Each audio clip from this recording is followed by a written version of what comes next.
네, 안녕하세요. 기사퍼스트 사무자동화 산업기사 실기 강사 컴퓨터 초이 최우성입니다.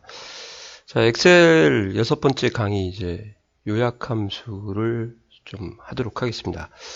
자, 요약함수를 제가 이렇게 나니나니 if지라고 이렇게 표현을 했는데요. 이렇게 하는 함수들이 있어요. count if, 그 다음에 sum if, 그 다음에 average if, 요해서 이제 이 if로 똑같이 끝나기 때문에 그냥 if라는 함수겠고요. 그리고 얘가 이제 복수형이 있거든요. 그래서 if 주 s가 이렇게 붙어서 이렇게 나오는 거죠. 근데 이제 솔직히 if 주만 해도 요 함수들을 다 커버하는데 이제 공단에서 if를 쓰라고 하는 문제가 또 나왔기 때문에 그 역사에 대한 얘기도 좀 말씀을 좀 드려보려고 해요. 그래서 요 함수를 이제 최우선 강사는 뭐다? 요약함수라고 얘기를 하는 거구나. 그렇게 이해하시면 되겠습니다. 그죠? 자, 요약함수라는 정의를 좀 설명을 드릴게요. 요약함수라는 건 뭐냐면요. 이렇게 표가 그려져 있고요. 작업표라고 하죠. 이 표가 그려져 있는 곳에 옆에다가 뭔가 계산을 추가하는 게 아니고 이 표를 근거로 다른 곳에다가 서머리 아래를 이렇게 구하는 거예요. 그러니까 사무자동화 산업기사 같은 경우는 아래쪽에 있는 수식 또 오른쪽에 있는 수식 두 개가 있거든요. 이 오른쪽에 있는 수식은 기본 함수하고 if고요. 이 아래쪽에 있는 그러한 함수들을 이제 표를 근거로 정리하기 때문에 요약함수다 그렇게 얘기를 하죠. 그래서 이 부분을 이제 얘기를 하면 이 요약함수에는 대표적으로 이제 개수하고요. 그 다음에 합하고 밑에 가면 이제 평균이라는 것이 있습니다. 이렇게 평균 이렇게 있죠.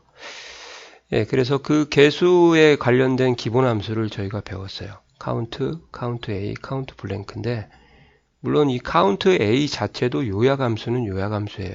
근데 이제 조건을 받을 수 없는 데다가 이미 기본 함수에서 배웠기 때문에 얘는 그냥 저랑 공부하실 때는 기본 함수로 가도록 하겠습니다. 죄송합니다. 자, 두 번째는 이제 썸이죠. 썸도 마찬가지로 저랑 기본에서 배웠기 때문에 요약함수지만 기본 함수로 뺄 거고요. 그 다음에 평균도 마찬가지로 기본 함수로 뺐습니다. 그러면 과연 최우성 강사가 말하는 요약함수라는 건 뭐냐? 여기요. 조건을 동반한 인원수. 즉 성별이 남자인 인원수. 전체 인원수가 아니죠. 남자들의 인원수하고 평가가 전체가 아니고 합격인 사람에 대한 인원수. 점수도 전체가 아니고 70점 이상인 사람들의 인원수. 이렇게 조건 한 개를 받아서 개수를 구하는 함수를 저는 이제 요약함수고 그게 바로 count if예요. 아시겠어요? 그러면 꼭 조건을 또 하나만 받는 건 아니잖아요. 그래서 조건을 또 2개 이상 받는 함수도 있거든요. 그럴 때 점수가 70 이상이고 90 이하인 그러면 이제 여기는 하나의 열에 조건이 2개가 왔구나. 성별이 남자이고 평가가 합격인 인원수다. 동시만족이죠. 여기도 동시만족이고 그때 다른 열인지 같은 열인지 파악하면 좋죠. 다른 열에서는 성별이 남자이거나 평가가 합격인 인원수는 이런 거는 따로 구하는 방법을 제가 이제 좀 알려드릴 거니까 이렇게 이거나가 오는 것도 있고 대부분 이고가 오는 거구나 그렇게 이해하시면 좋을 것 같아요. 그때 count if주를 쓰는 거죠.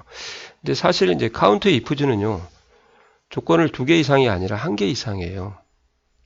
그래서 이제 count if주가 나오고 count if라는 함수는 좀 없어졌으면 좋은데 아직도 이제 2003 버전에서는 이 함수를 지원을 하지 않거든요. 그래서 이 함수를 아직도 쓰고 있는가 봐요. 그래서 공단에서 아직도 이 count if에 대한 언급을 해주지 않나. 이거 언제 사라질까요? 이거 참 진짜로 이거 몇 년 됐어요. 2019년인데. 자, 그리고 썸도 마찬가지예요. 단일 조건이면 SUMIF가 되는 거고, 성별이 남자인 점수의 합을 구하라. 그러면 남자에 대한 합범위가 이제 점수니까 요것이 되겠죠. 점수가 70 이상인 점수의 합, 평가가 합격인 점수의 합, 이런 것을 이제 조건이 하나 있는 거라고 보시면 되고, 앞에서 배운 것처럼 똑같이 조건이 두 개가 있는 남자이거나 평가가 합격이거나 같은 이고, 이런 것을 SUMIFs. 원래 또 SUMIFs도 조건을 하나 받을 수가 있는데, 이제 SUMIF하고 SUMIFs는 좀 헷갈려요. 인수의 위치가 달라져서 하나일 때. 그래서 제가 이제 이 if 함수는 없어졌으면 좋겠다고. count ifs는 상관이 없는데 SUMIFs가 뒤에서 다시 한번 말씀드리겠습니다. 자, 마찬가지로 average if, average ifs. 이제 어떤 개념이 잡히시나요? 예. 자, 그리고 좀 이상한 조건도 한번 생각을 한번 해보세요. 이 뒤에도 자료 있습니다. 이상한 조건이라는 건 학년이 1학년 또는 3학년이에요. 같은 열에 두 개가 왔어요. 근데 또는이에요. 그럼 이것도 조건이 두 개일까요? 이건 아닙니다. 헷갈리실 것 같은데, 이렇게 이해하시면 좋을 것 같아요. 학년이라는 것이 1학년 하나, 3학년 하나 왔는데요. 하나 의열에 또는이 왔다. 그러면 1학년하고 3학년은 교집합이 없어요. 공통 부분이 없습니다. 그러니까 1학년 구하고 3학년 따로 구해서 그냥 둘이 더해주면 끝이에요. 이게 참 알쏭달쏭한 애매한 조건이라고 좀 말씀을 드리고 싶어요. 맞잖아요. 1학년이고 3학년인 사람이 있어요? 그런 사람은 없죠. 그래서 이제 이런 부분에 대한 것도 좀 뒤에서 설명을 좀 드리도록 하겠습니다. 자, 좀 개념이 좀 잡히시나요? 자, 그러면 요약함수의 종류 한번 가볼까요? 자, if 함수 계열이 나왔죠? 예, 이렇게. 개수에 관련된 기본 함수는 3개를 배웠고, 얘들은 조건을 못 받으니까 조건 범위에서 조건을 1개를 받으면 이제 count if 2개 이상 받으면 1개 이상인데 원래 count ifs다. 합에서 SUMIF는 조건을 하나 받는 건데 SUMIFs는 조건을 2개 이상, 솔직히 말하면 하나 이상이죠. 근데 이제 여기서 제가 이제 말씀을 드려야 될 게, 강조해야 될 게 있습니다.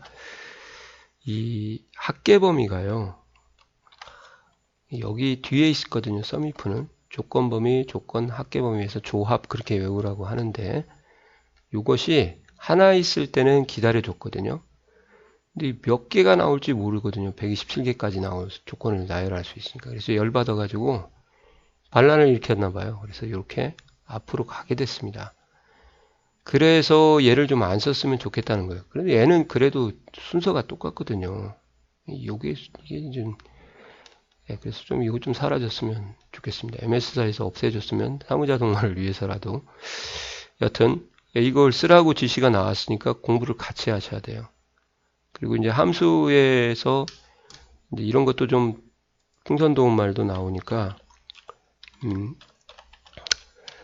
SUMIF 하시면은 이제 썸랭지가 마지막 나오잖아요. 이렇게. 그죠? 그걸 보고 좀 파악을 하셔도 되고, SUMIFs 했다 그러면 이제 썸랭지가 보시는 것처럼 처음에 나오죠. 그러니까 이거를 참고해서 연습을 좀 하셔야 될 것 같아요. 헷갈리시면. 자, 에버리지도 마찬가지겠죠? 에버리지 if. 얘도 반란 일으켰어요. 근데 솔직히 에버리지 if는 SUMIFs 하시면, 또는 SUMIF 하시면 이거 외울 필요 없는 겁니다. 그냥 명칭만 바뀌는 거거든요. 당연히 얘는 숫자가 와야겠죠. 평균 범위고, 얘가 합계니까 얘도 숫자가 와야겠고. 여기도 다 똑같은데 이제 합계냐 평균이냐 용도만 바뀌니까 이렇게 주의를 좀 하시고요. 최대 맥스 if는 없습니다. 맥스 ifs도 없고 민if도 없고, 그래서 이제 이렇게 공부를 할 건데, 데이터베이스라는 함수도 요약 함수는 요약 함수인데요. 저는 데이터베이스를 안 가르치고, 왜 안 가르치냐면 이 함수가 좀 불합리한 경우가 많거든요. 유일하게 제목을 포함하는데 제목이 병합되는 문제가 나오기 때문에 데이터베이스 함수를 안 가르치고 이렇게 요약 함수, ifs 함수로 다 해결하도록 가리키도록 하겠습니다. 이 부분은 좀 제가 생략을 좀 하도록 하겠습니다. 자, 카운트 if의 필요성 한번 보시고요. 어떻게 활용을 할 건지 한번 보세요. 자, 여기 이제 글자가 이렇게 써 있는데 지금은 제가 구분을 해줬죠. 뿅하고 뽕하고 구분이 돼 있을 거예요. 그죠? 근데 이걸 구분을 안 해주면 과연 뿅의 개수하고 뽕의 개수를 찾기가 굉장히 힘드실 거예요. 글자가 비슷비슷해서. 그죠? 그럴 때 범위 안에서 조건과 일치하는 셀의 개수가 몇 개냐를 구할 때 count if라는 걸 쓰죠. 자, 이렇게 쓰는 거예요. 이게 이제 소위 말하면 찾을 범위 조건 범위라 이렇게 얘기를 하고요. 그리고 큰 따옴표를 열고 연산자를 쓰고 이렇게 찾을 값을 쓰고 이거 조건이라고 하거든요. 이거를 이렇게 해서 쓰시면 이렇게 결과가 나옵니다. 이게 바로 count if의 필요성이라고 보죠. 이 함수를 이제 알아야 되는 이유는 물론 뭐 시험에서 나와서 그렇지만 이제 실무에서도 굉장히 많이 쓰이기 때문에 조건 범위 또는 찾을 범위에서 조건과 일치하는 셀의 수가 몇 개냐. 이제 원리는요, 이제 이렇게 해요. 요 하나하나가 이 안으로 다 들어갑니다. 그래서 이제 같으면 1 먹고 같지 않으면 0을 먹고 그래서 나중에 쭉 1이 보이면 그 1의 개수의 합을 구해서 개수를 표시를 해주는 원리가 count if의 원리죠. 자, 그래서요, 이제 여기가 이제 많이들 어려워라 하세요. 어떤 부분을 어려워라 하냐. 이 부분이 이제 가장 힘들다고 하시더라고요. 이 부분. 조건 작성하는 부분이죠. 조건 작성하는 부분은 이제 두 개로 구성이 됩니다. 비교 연산자하고 비교값 이렇게 두 개가 와요. 근데 여기에 큰 따옴표가 또 이렇게 쳐지거든요. 또 비교 연산자에서 느는 생략해도 됩니다만 저랑 공부할 땐 생략하지 말고 그냥 하시게요. 자,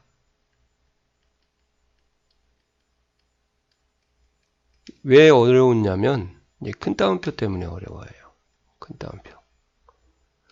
왜 큰 따옴표가 이렇게 문자에만 쳐진다면서요? 왜 연산자까지 같이 쳐지시나요? 이제 그렇게 많이들 의문사항을 가지고 물어보죠. 그 이유는 이제 이런 식으로 돼 있는 것들은 말씀드렸듯이 이건 비교 연산식이에요. 맞죠? 연산자 주위에 피연산자가 하나, 두 개가 나오면 이건 비교 연산식이라고 하거든요. 수식이에요, 수식.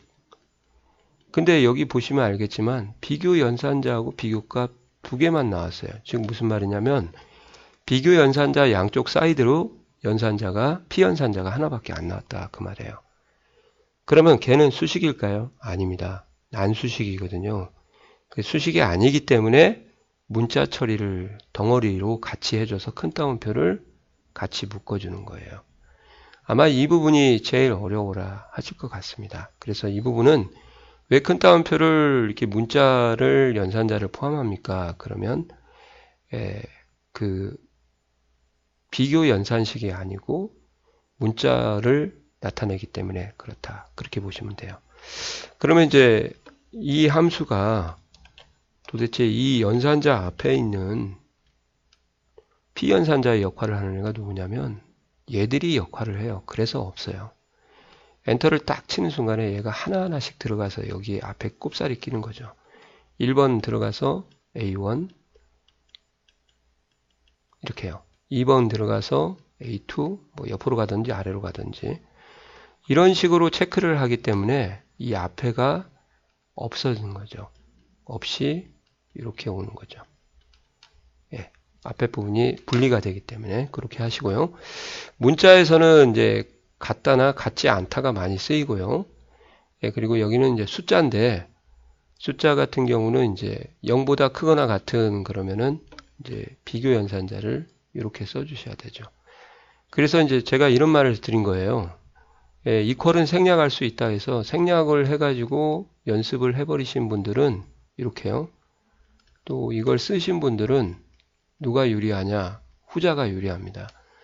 이걸 이렇게 적용하라고 하면 여기 아무것도 없었는데 왜 생겼어요? 그러죠? 근데 여기 있으면 연산자가 바뀌는 거구나. 그렇게 이해하니까 늘을 생략하지 않고 저랑 공부하자. 0보다 큰 수가 양수니까 이렇게 하시면 되고 0 이하 작거나 같다. 0보다 작은 음수는 이렇게 해서 이렇게 구하는 것들이 가능하다.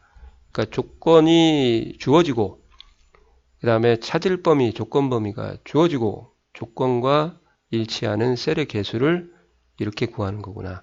그러니까 하나하나씩 체크를 하는 거예요. 하나하나씩. 문자를 세는 게 아니라 그 문자면 그 문자가 뿅인지 뽕인지가 들어가 있는 것을 하나하나씩 체크하는 그런 함수다. 그래서 조건이 필요한 거죠. 이렇게 해서 이제 개론은 좀 필요성까지 좀 정리를 해드렸고요. 이제 사용하는 방법은 이제 바로 다음 강의에서 바로 시작을 하도록 하겠습니다. 이어서요. 어느 정도 이해가 좀 가시나요?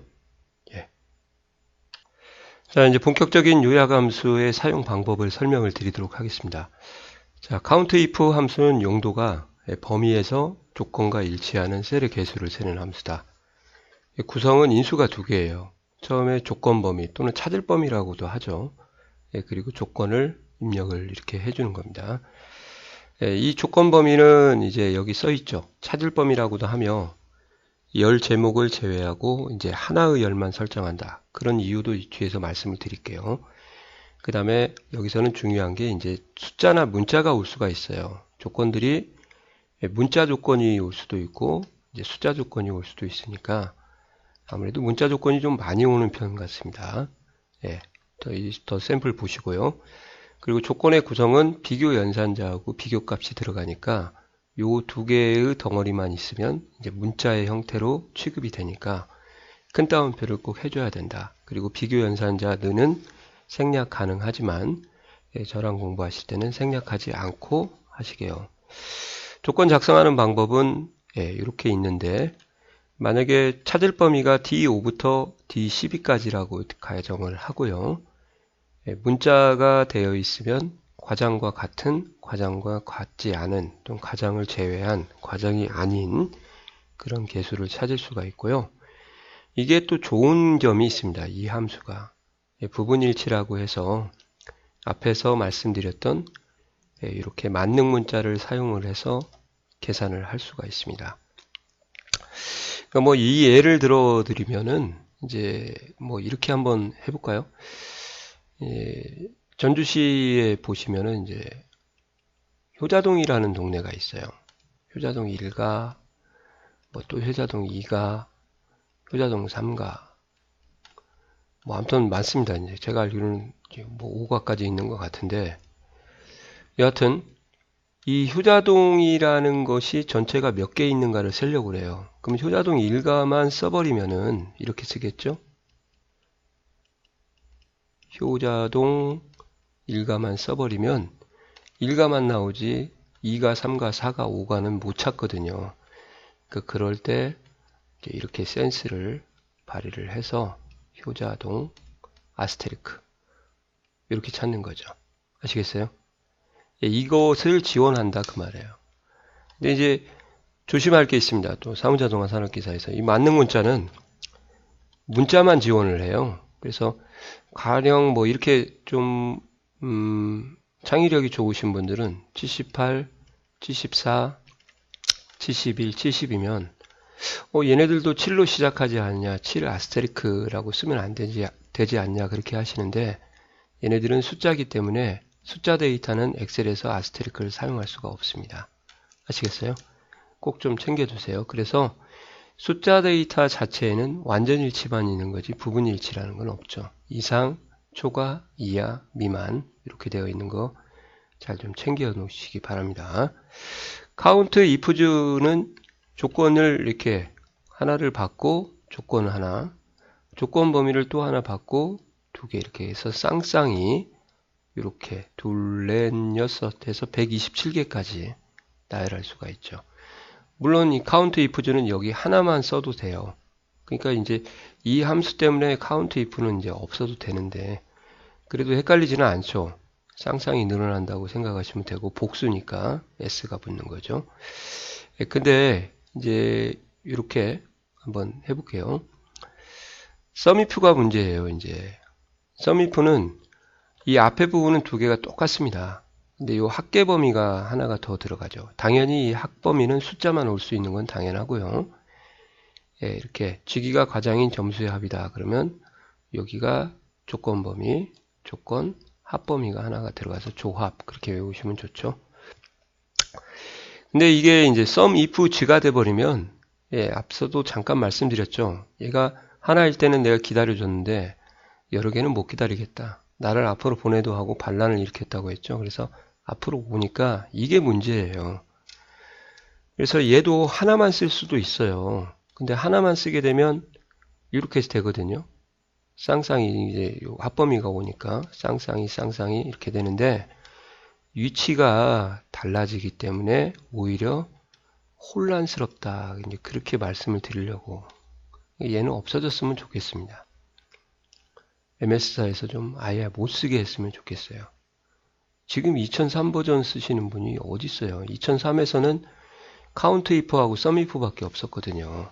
그러다 보니까 이제 예, MS사에서 업그레이드를 해준 건데 예, 업을 했으면 이제 기존에 있는 것은 안 써야겠죠.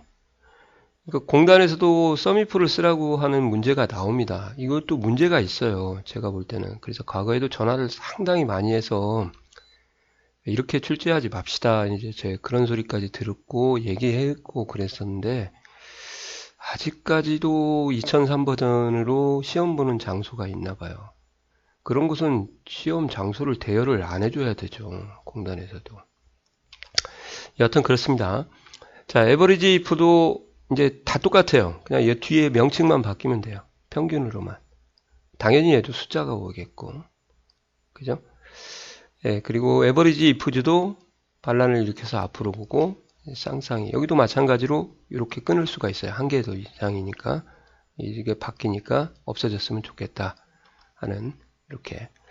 그리고 이제 과거에 보시면요. 예, 2003 버전에는 average if가 없다 보니까 이렇게 무식하게 또 sum if를 count if로 나누어서 이렇게 조건에 일치하는 평균을 구하곤 했습니다. 그래서 그것도 좀 참고적으로 좀 알아놓으시면 어떨까 생각이 드네요. 이렇게 예. average if를 써버리면 되지 이렇게 하는 것이 조금 그렇지만 이제 그런 식으로 정리를 하고 자 이제 개념은 잡으셨죠. 이제 완벽하게. 그러면 이제 특징까지 얘기하고 이제 문제로 넘어가도록 하겠습니다. 특징. 필드명이라고 해서 필드라고 얘기하면 좀 못 알아들으신 분들이 있어요. 액세스 할 때는 알아듣는데 열 제목을 왜 포함하지 않아야 하는가. 이 요약함수 if는요. 제목을 포함하지 않습니다. 그 이유는 보세요. 이 도시명이 서울과 같은 그러면은 이렇게 써버리면 되고요. 이렇게 B1부터 시작해도 서울과 같은 애들만 1 먹고 같지 않은 애들은 0을 먹기 때문에 계산에 전혀 영향을 안 줘요. 포함해도 안 해도. 근데 이렇게 하면 작살나는 게 이제 서울이 아닌 제외한 이렇게 썼잖아요. 그러면 이 조건을 만족해버리면 2를 먹기 때문에 이제 여기를 빼주셔야 되는데 만약에 도시명을 넣어버리세요. 그러면 같지 않으니까 2를 먹고 들어가기 때문에 우리가 생각하는 것보다 하나가 더 많이 나오게 되니까 이렇게 하면 이제 막 가는 거죠. 작살 나는 거죠. 예, 그래서 빼줘라. 제목을 빼줘라. 필드명을 빼줘라 하면 열 제목을 이렇게 좀 써드리겠습니다. 이렇게요. 어느 정도 좀 이해가 가시나요? 무조건 함수는 열 제목을 다 빼세요. 그러면 거의 다 맞습니다. 예. 그 다음에 두 번째, 거꾸로 했네요. 조건 범위는 한 열만 잡아야 되나요? 예, 맞습니다. 가령 목표가 2,000 이상인 인원수를 구하라. 이렇게 나갔다고 가정을 한번 해볼게요. 그러면은 이렇게 하시면 안 된다는 거죠. 삽질 한번 해보겠습니다. 여기만 잡아야 되는데 여기를 다 잡으면 안 되죠. 그러면은 두 개가 곱빼기가 돼버리게요. 2000 이렇게 해서 다음 변을 빼먹었네. 이렇게요. 이렇게. 그러면 안 되는 거죠. 그래서 이 조건 범위는 반드시 한 열만 잡아라. 이렇게요. 조건을 지정한 한 열만. 아시겠어요? 이해 가시나요? 그렇게 해서 준비를 좀 해두시기 바랍니다. 자, 연습 문제가 있어요. 연습 문제. 자, 연습 문제가 있으니까 연습 문제를 한번 풀어보시는데 답은 여기에 제가 좀 적어놨습니다. 합격자 수가 80 이상이라고 했으니까 80 이상을 이렇게 평균에다가 적용을 하시면 되고요. 그 다음에 80 미만은 불합격자가 되겠죠. 이상이 합격이니까. 그래서 이렇게 해주시고 이씨인 사람은 이 아스테리크 이렇게 가볍게 정리 한번 해봐라. 남자 국어 점수의 평균은 이렇게 조건이 남자인 여기서는 이제 국어 점수의 평균이니까 이 국어 점수의 평균이 즉 평균의 계산 범위가 계산열이 국어 점수가 되는 거죠. 이렇게 조건은 남자니까 이게 조건 범위, 이게 이제 계산열 그렇게 보면 되겠습니다. 이렇게요. 그 다음에 이제 요 2번도 마찬가지로 이제 계속 평가가 합격인 인원수를 써봐라. 성별이 남자인 인원수를 써봐라. 가산점이 8점 이상인 인원수를 써봐라. 이렇게 돼 있죠. 그리고 이제 다중조건도 여기서 연습을 좀 해보시라고 이렇게 좀 올려놨어요. 성별이 남이면서 학년이 2학년이다. 그러면 카운트 if는 할아버지를 데려와도 못 쓰죠. 조건이 두 개이기 때문에. 그래서 성별이라는 범위를 조건 범위완, 그 다음에 같다, 남, 쉼표 또 하시고요. 여기 조건 범위 2 잡아야죠. 학년이 쉼표 하시고 같다 2학년인가요? 이런 식으로 작업을 할 수 있냐 없냐 그런 것들. 또 성별이 남이면서 또 점수가 80 이상인 이런 것을 연습을 하시라는 거예요. 이렇게 여기서는 다른 열이죠. 성별열, 학년열, 성별열, 점수열. 근데 이렇게 한 열에 또 두 개가 나오는 경우도 있어요. 가산점이 5 이상, 8 이하인 인원수를 이렇게 아시겠어요? 이렇게 해서 정의를 하셔도 되겠습니다. 서로 다른 열, 같은 열. 그럼 같은 열은 얘 두 개가 똑같으니까 한 번만 써주나요? 아니에요. 그러면 작살나는 거예요. 이 두 개가 같더라도 다 써주셔야 됩니다. 이게 이제 단일 조건이고요. 이렇게 요거는 이제 다중 조건, 개수. 그 다음에 이제 합에 대한 또 단일 조건도 성별이 남자인 점수의 합은 성별이 남자라는 건 문자예요. 이 합범위가 아닙니다. 이렇게 조건은 문자가 대부분 많다고 했죠. 점수가 이 합의 대상이 되는 거죠. 계산열이 점수가 되는 거죠. 그렇게 해서 풀어보시고 가산점의 합이니까 가산점이 합범위니까 이 합범위가 썸이프즈에서는 맨 앞으로 나와서 계산을 해야 되니까 이런 것들을 이제 하드 트레이닝을 계속 좀 해보셔야 됩니다. 이걸 하지 않으면 계산을 그 시험장에 갔을 때 당황하게 되니까요. 꼭 좀 빠뜨리지 말고 부단하게 좀 연습을 반복해서 하셔야 됩니다. 이렇게 큰 따옴표 꼭 빠뜨리지 말고요. 그 다음에 또 부분일치. 부분일치 멘트는 보시는 것처럼 좀 이렇게 눌러줘야 되네. 잠시만요. 자, 부분일치 멘트는요. 뭐뭐로 시작하는, 뭐뭐로 끝나는, 뭐뭐를 포함하는 이렇게 나옵니다. 그때 앞에서도 설명드린 것처럼 A로 시작하는 하면 A 아스테리크이고요. A로 끝나는 것은 같은 부분이 A고 나머지는 다르기 때문에 별 A, A를 포함하는 이제 별 A 별 이렇게 되는 거죠. 이렇게 되어 있을 때 EC다 그러면 E 아스테리크, 또 EC로 시작하는 점수의 합을 구할 수도 있고, 여기서는 count if, 여기는 sum if니까 금을 포함하는 그러면 별금별, 름으로 끝나는 하면 별름, 이렇게요. 그 다음에 이제 뭐 가끔은 이런 멘트가 나올 수도 있어요. 마우스류에 관련된 거. 이 류라고 하면은 이거 이런 멘트가 아닌데요. 근데 이제 시험 볼 때 이런 것을 잘 보셔야죠. 데이터를. 마우스로 끝나는 애들이잖아요. 마우스하고 일치하는 게 아니라. 그러니까 별 마우스를 써줘야지 그냥 마우스 썼다가는 작살 나는 거죠. 그러니까 이런 멘트가 오더라도 데이터를 보고 끝나는지 시작하는지 아니면 포함하는 건지 그걸 파악을 못 하시면 안 된다. 그래서 이런 것도 좀 실어봤어요.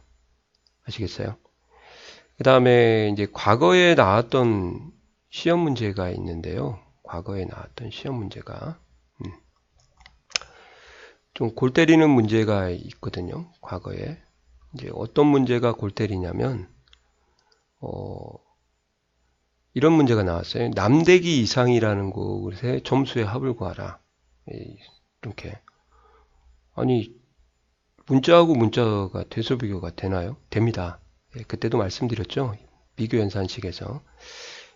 아스키 코드 값을 가지고 대입을 하기 때문에 남대기 이상이다 그러면 니은부터 찾아가지고요. 나 같은 경우는 이제 남대기 앞에 있는 애고, 고도 남대기 앞에 있는 애죠. 그런 식으로 해가지고 하나, 얘도 앞에 있는 애네요.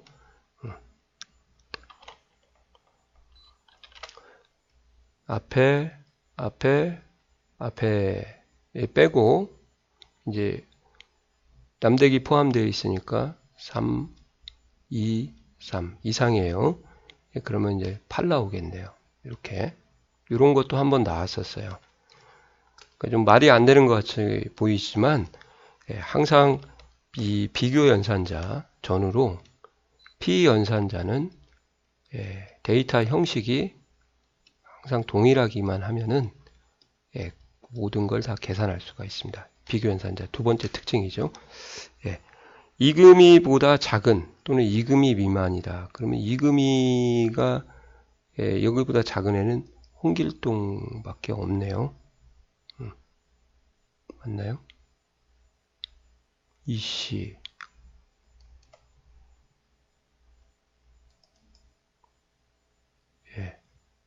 이금희 미만. 하나. 미만이죠. 크다로 생각을 했네. 죄송합니다. 홍길동이 아니고. 그래서 함수가 필요합니다. 이렇게 이금 포함 안 되죠? 이렇게 다 더하면 5, 10, 15가 되겠네요. 이런 것도 한 번씩 그래도 해보고 가셔라 하고 이렇게 실어놨습니다. 자, 여기도 마찬가지예요. 앞에서 했던 것처럼 또 계속 반복을 좀 해보시라고 올린 거고, 하나의 열에 2개 이상의 조건, 그 다음에 2개의 조건, 그 다음에 서로 다른 열에 조건을 2개 적용하는 것도 한번 해보세요. 그리고 또 알쏭달쏭한 조건도 연습을 한번 해볼 거예요. 이렇게 학년이 1학년이거나 3학년인 이거나가 나왔죠.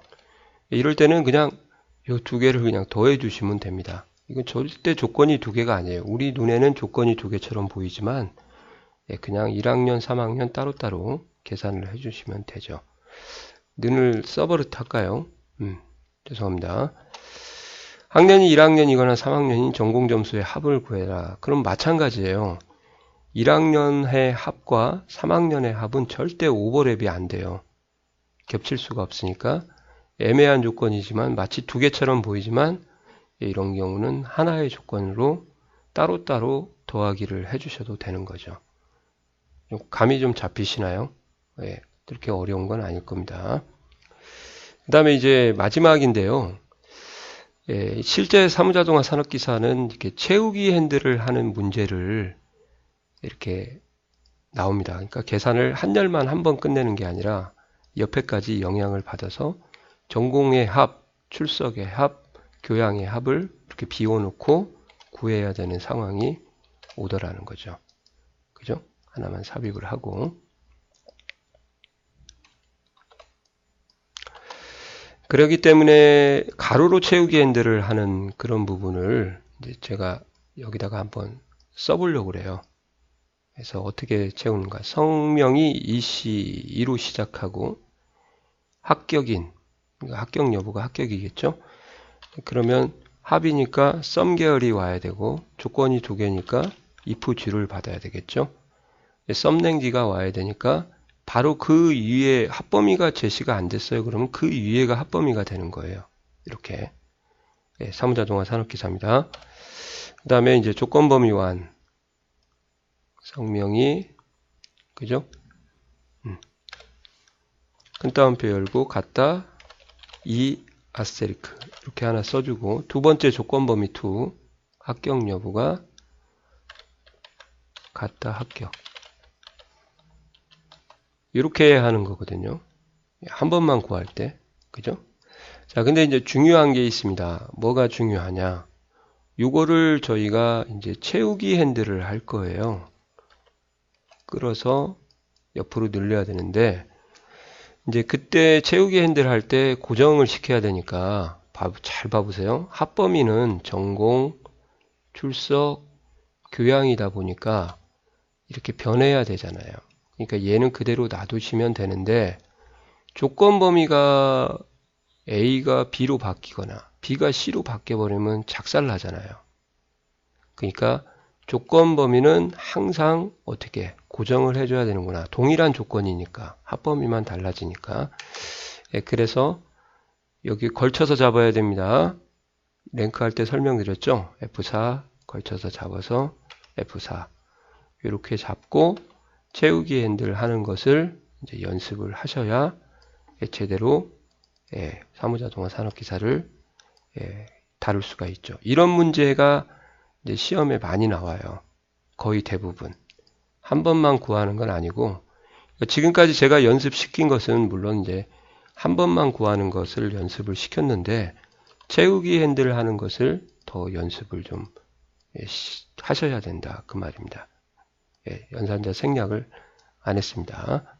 조금만 늘려주고, 조금만 늘려주고, 이렇게 해서 작업을 하시면은 이제 어느 정도 마무리가 된 것 같습니다. 자, 이제 전체적으로 요약 함수도 끝났어요. 자, 이제 저는 이렇게 생각을 해요.